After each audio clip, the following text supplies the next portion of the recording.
So in the last episode you saw me replenish the rear brake calipers and cables, fit new headlight seals and sort that wonky steering wheel out. And in this episode we'll tackle the next of that long list of jobs, completing the steering column rebuild and fitting that long awaited bonnet. But first we'll start with that seized door locking solenoid.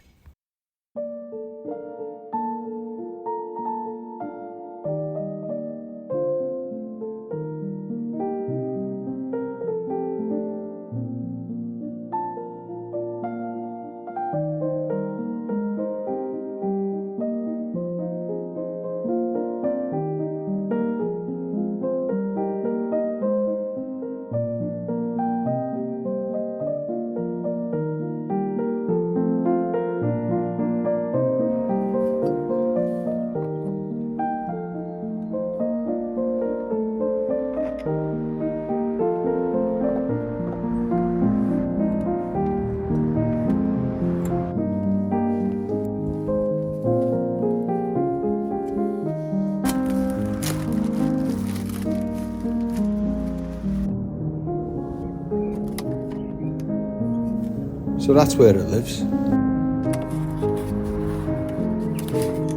And in there, you can see it has a rod which shoots either right or left depending on whether it's unlocking or locking the door.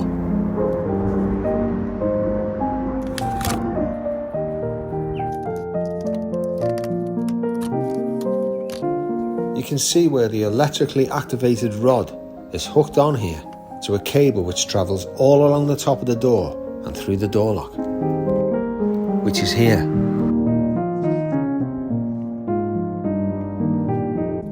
And activated by this.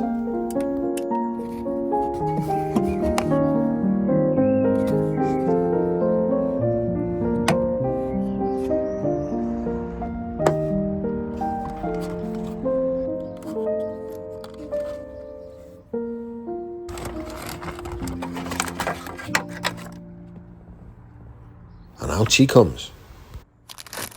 It's amazing to think that IntroCar have these parts on the shelf, either new or reconditioned. And you can see where the old one's burnt out. And if you peel the protective paper back, you'll see that the copper's gone like a silvery colour.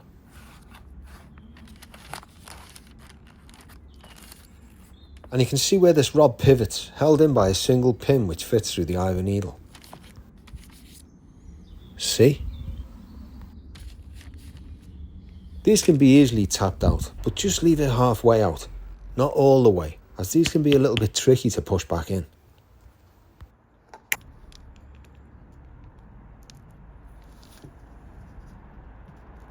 That's so much easier. The old rivets can be drilled and tapped out.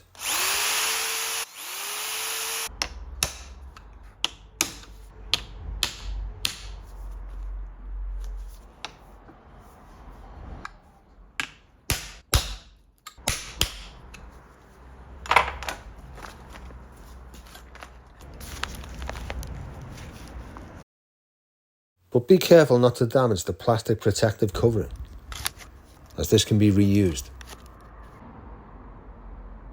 Now the guys at IntroCar warned me that the holes on the solenoid were the wrong way round, so they might have to be re-drilled, but I just simply turn the bracket around.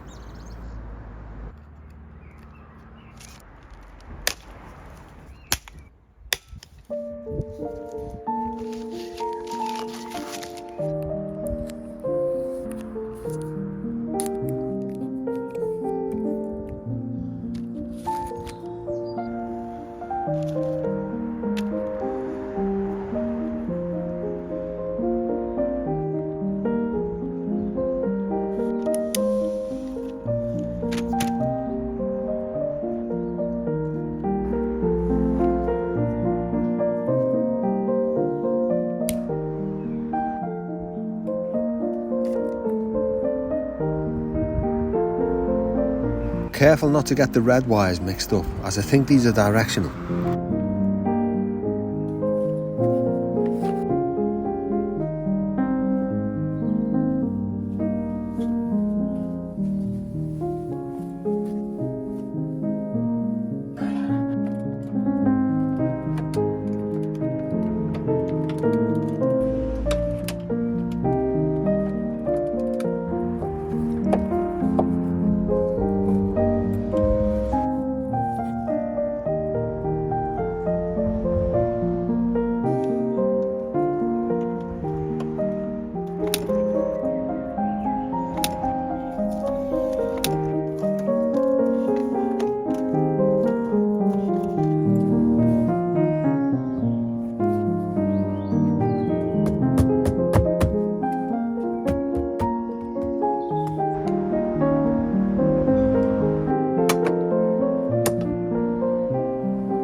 So with that done, it's onto that long overdue bonnet.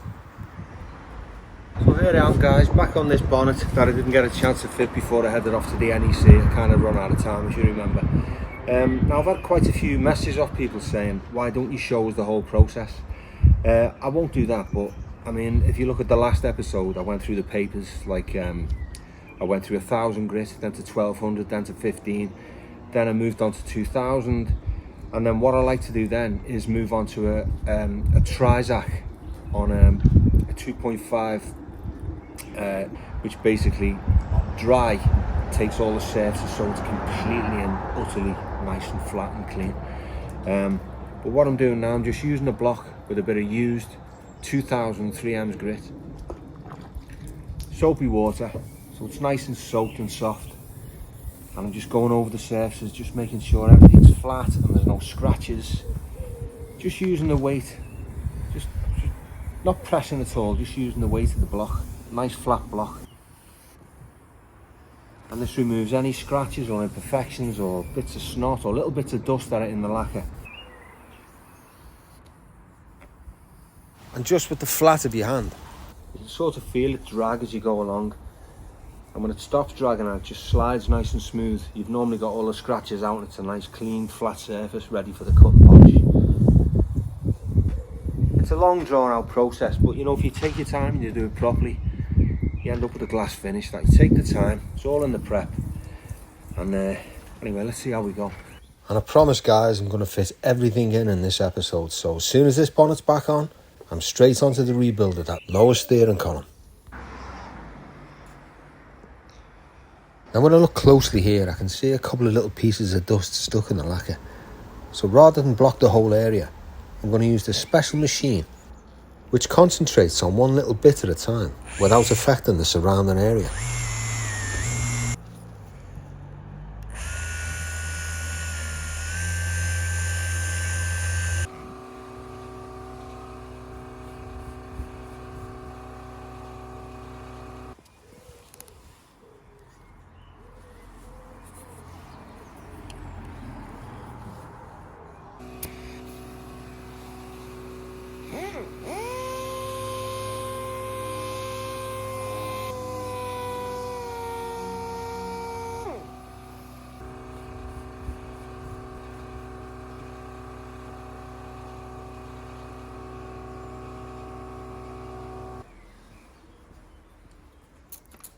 And when I'm happy, the cut and polish is applied.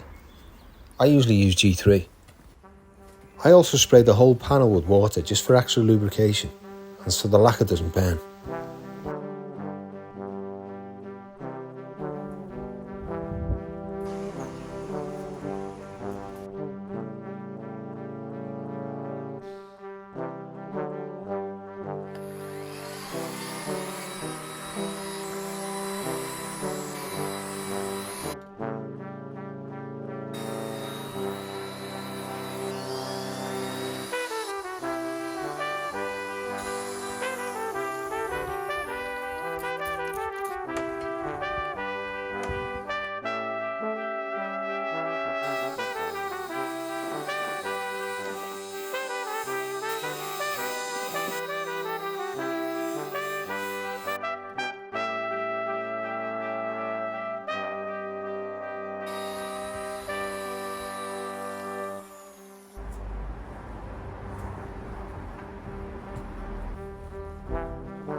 I'll then move on to a clean and polish called Maguire's 83. But for this one, I like to use a smaller head on the machine.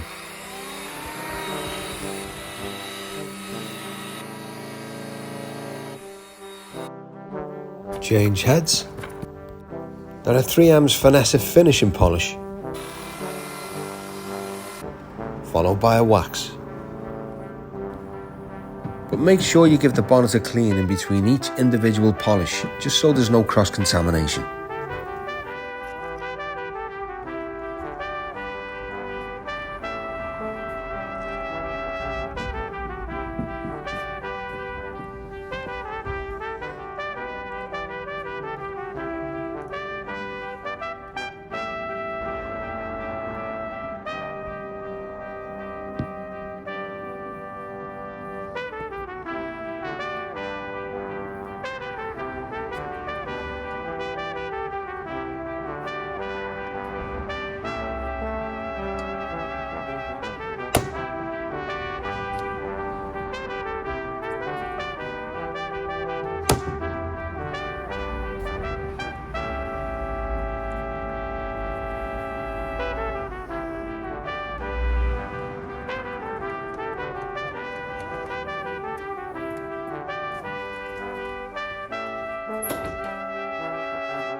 For the removal of the old bonnet and fitment of the new, I've enlisted the help of my youngest daughter, India. Always interested in cars and on hand to help since a very young age when she even had her own boiler suit and would lie for hours and hours with her dad underneath whatever car I was restoring. Always handy with her small hands, getting into small spaces where mine couldn't. I remember hearing a story years back that back in the 50s and 60s, Mercedes-Benz would employ children on the production line at Stuttgart to assemble the clocks and gauges in the SL dashboards, being allotted just 20 minutes to complete each one. I don't know how much truth was in that story, but it certainly helped me out when I restored my Pagoda a few years back.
So we finally get around to that steering column.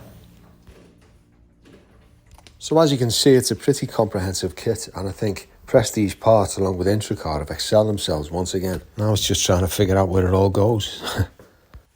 But that shouldn't be too difficult. Right, let's get this off. Now if you look closely, you can just make out the two nuts that separate the top half of the column from the lower half. Right up there at the back. Totally inaccessible as usual.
Undo that pinch bolt and carefully manoeuvre out.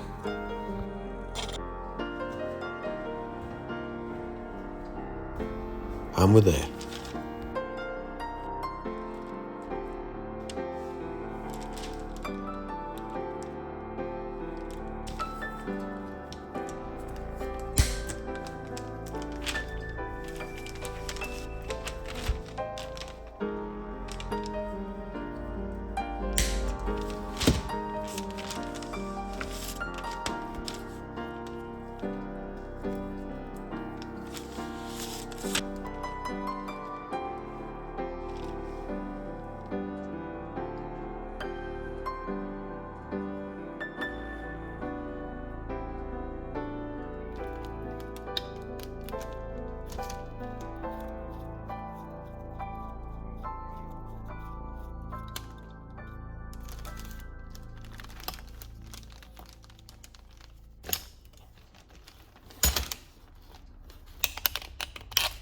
before taking this off the car, it might be a good idea to mark it up with Tipp-Ex, just so it goes back in exactly the same way. And before disassembly, just take plenty of pictures so there's no confusion when it's going back together.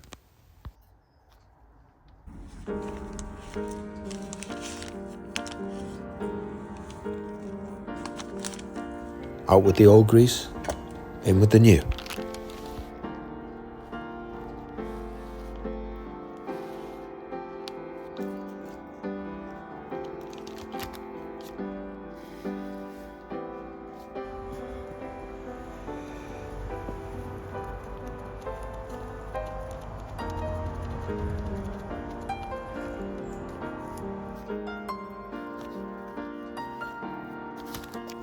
Now, although this coupling doesn't look too bad, it's actually a lot softer in comparison to the new one.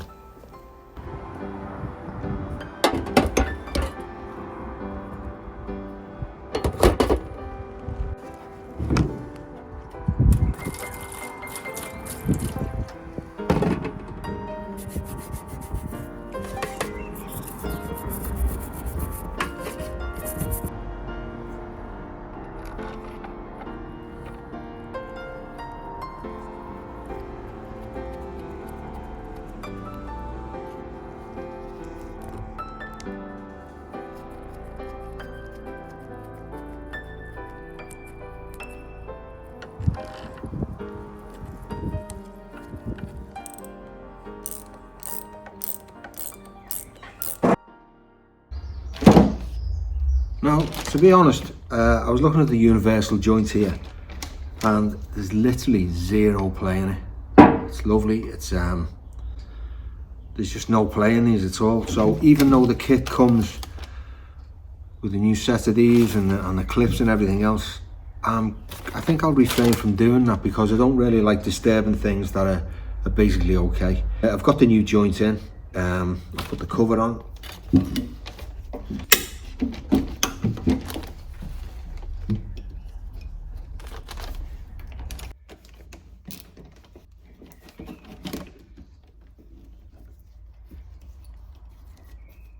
Now, what they say in the book is basically what you use is a piece of wire and you twist it around to make the seal on the end, which, you know what, I'd sooner use, I know I'm going to break an age-old rule, but I'd sooner use like a couple of cable ties, really.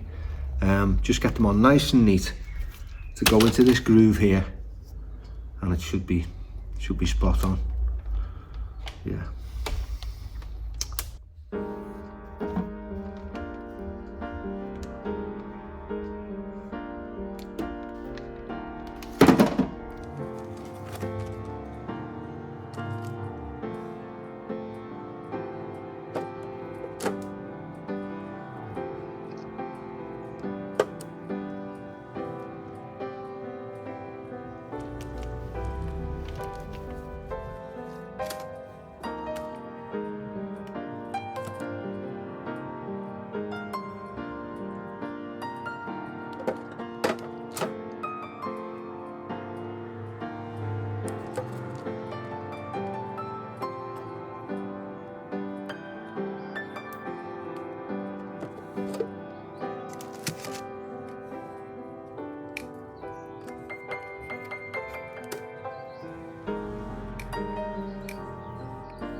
Yeah, and look at this before it goes on.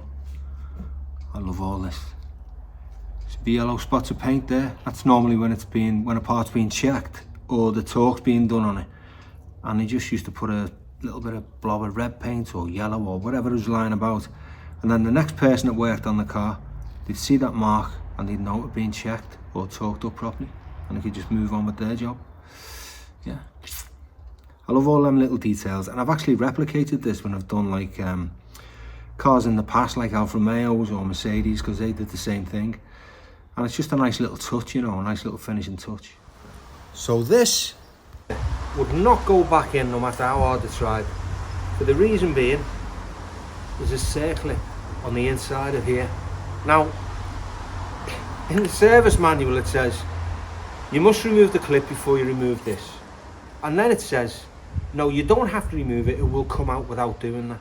It doesn't then go on to say further on when you're refitting it that you must remove the circlet. Anyway, I figured it out an hour later, wasted a whole hour of my life. Just go straight in. You might have to tap it down with a hammer first time. And then it goes. So I'm going to replace this circlet.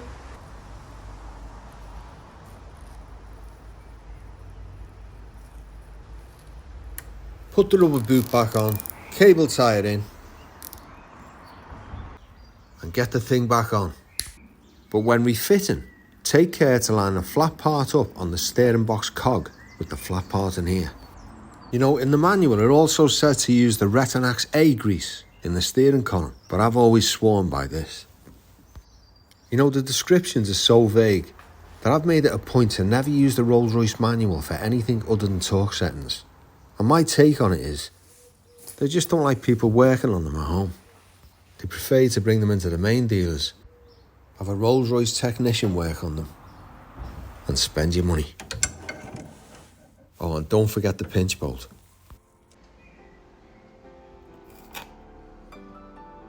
Take care not to lose those nuts, by the way. If they drop into your chassis, you'll never see them again.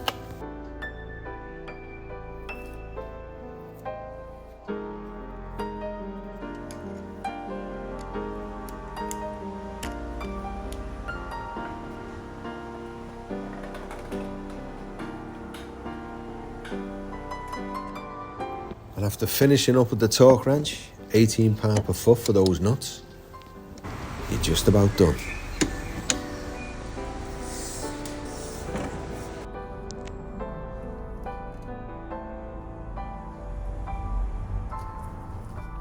That's it.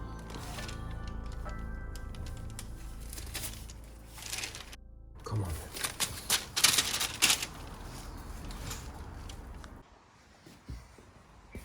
Steering looks straight, which is a good sign.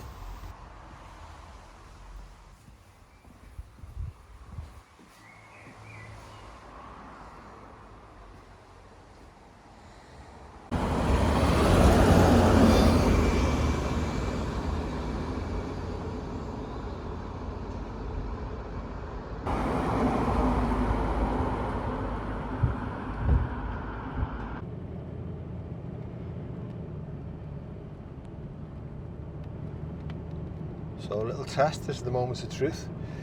Like I said in an earlier episode, these cars drive absolutely beautiful. So I suppose it's like a slow creep if there's any wear and tear in the suspension or the steering or anything else. But they just drive so nice. They steer so well, they brake so well. Little test of the brakes actually. Oh yeah, it's spot on. It's really nice, that's made a big improvement.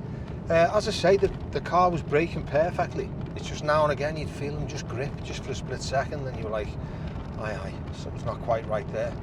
But I never felt unsafe in the car to begin with.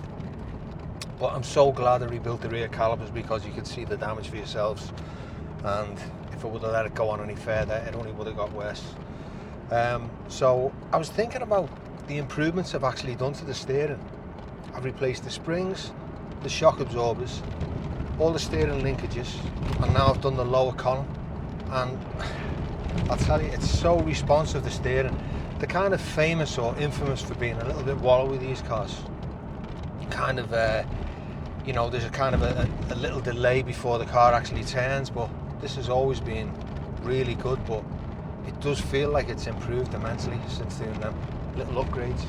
And I'll just keep doing jobs on the car like that, and I'll make a great car, an even better car, and much more enjoyable and much more reliable, I suppose. Not that they're unreliable cars, but I'm really pleased with the way it steers, with the way it brakes, the way it drives. I'm happy, man.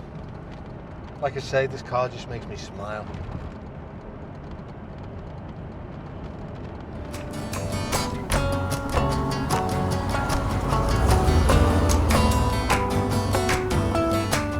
Thank you for watching this episode of Classic Obsession. If you enjoyed it, please like and subscribe, and I'll see you all next time.